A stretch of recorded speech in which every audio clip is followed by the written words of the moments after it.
Hi, and welcome back to the 4-part series about why we sit in silence and what we get and what happens when we start to sit in silence. My name is Beth Claxton. I'm a medical doctor. I'm a board-certified obstetrician gynecologist and certified in functional medicine through the Institute for Functional Medicine. And I've been teaching mindfulness-based stress reduction for over 10 years. And I decided to make this series to share with people my observations of my own practice and the observation of others in the class that I have been privileged to lead and watch transform. So the first thing that we talked about was what happens when we turn down the noise. We begin to notice our thoughts. Thoughts can be really distracting, really uncomfortable, and they can lead us to a sympathetic response. They can become quite agitating and disruptive and inflammatory to our physical health. The second thing we talked about on day 2 is that we begin to notice, if we can start to quiet the thoughts, what we begin to notice is physical sensations. We begin to notice emotions.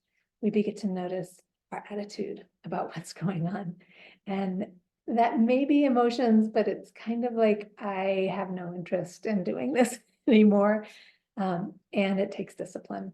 The first two, these first two things are really governed by the ego, by the sympathetic nervous system, by reaction, by reflex, like knee-jerk reflex, and really by the outside world, and not being responsible for truly what's happening in our body and in our mind. And now we're on to day 3. What happens when we sit in silence and we become aware of our thoughts? We begin to explore those emotions, sensations, and our attitude about everything. When we can sit with all of that and become okay with it and know that these are fleeting moments. These are things that are just happening as electricity in the brain.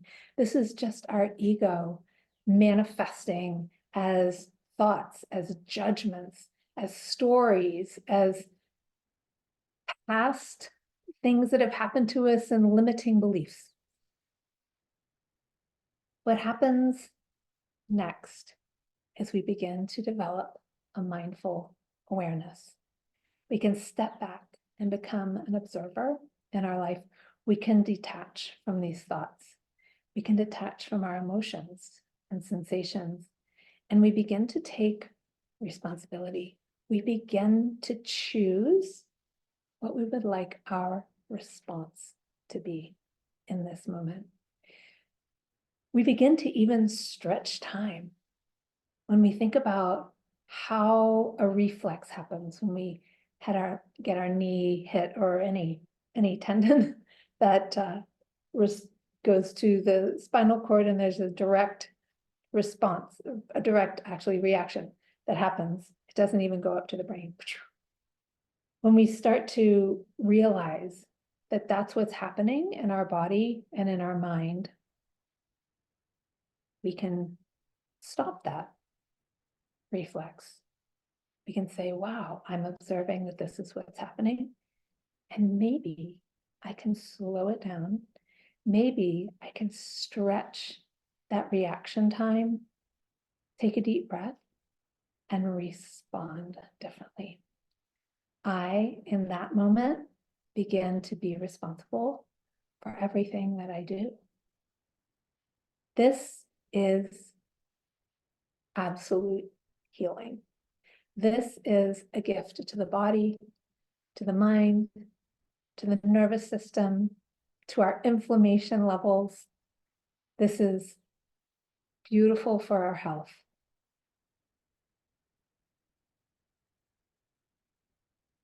We begin to appreciate this gift, truly appreciate this gift of the present moment and everything that we can bring to it. And why does this happen? This happens because the mind and ego have learned that they are not center stage.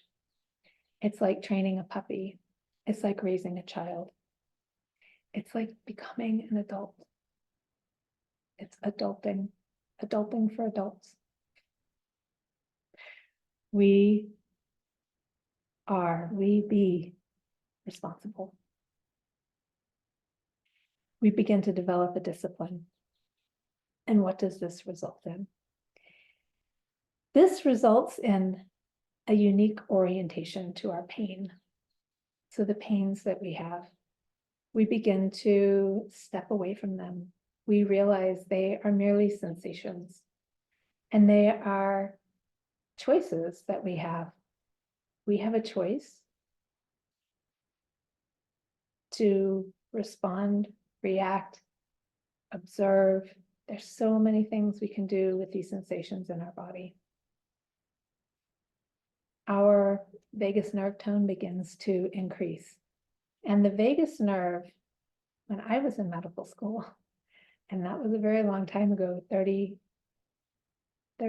plus years ago, the vagus nerve is a very large nerve that runs from the base of the, I'm going to see if there's a pen so I can show you the size of it, that runs from the, right here, the base of the brain, down, down in here, and then it starts to branch out, and it goes to the gut, it goes to the lungs, it goes to all these organs, and we realized in the past 30 years just how important it is.